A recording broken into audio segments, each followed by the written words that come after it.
Hello, thanks for being in a new video. This time I'm going to tell you what I liked most and least about the realme GT60 after testing it, in case you're considering buying it. So, as always, let me tell you, don't buy the realme GT60 without watching this video. Let's consider its launch price, which has been 9,899 pesos. On screen, you saw the reference price in dollars, just to give you an idea.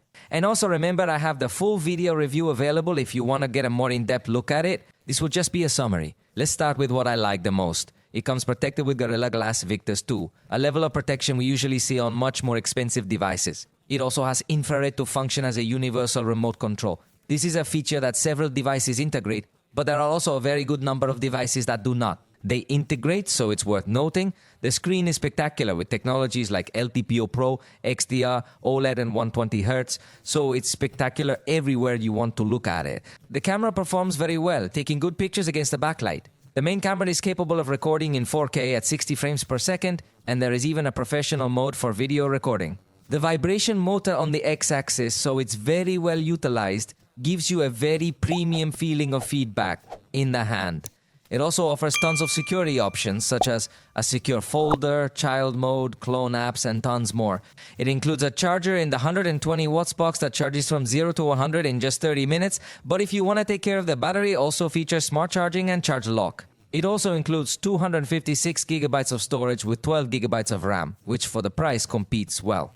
The processor is the Snapdragon 7 Gen 3, which we have tested, and it is spectacular, plus it has a good suite of options and tools for games through software.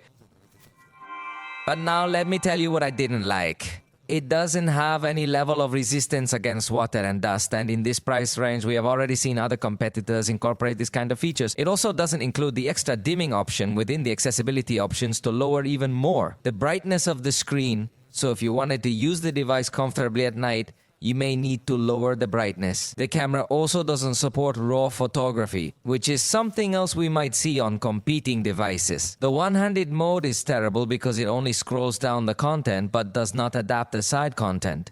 The battery in theory is 5,500 milliamperes, but in practical life I think the performance is similar to that of a battery of 4,800 milliamperes.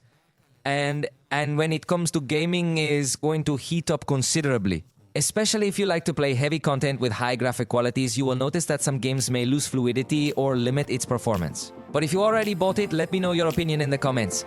For the moment, we have reached the end of this video. If you liked it, you know you can let me know, and we'll see you next time.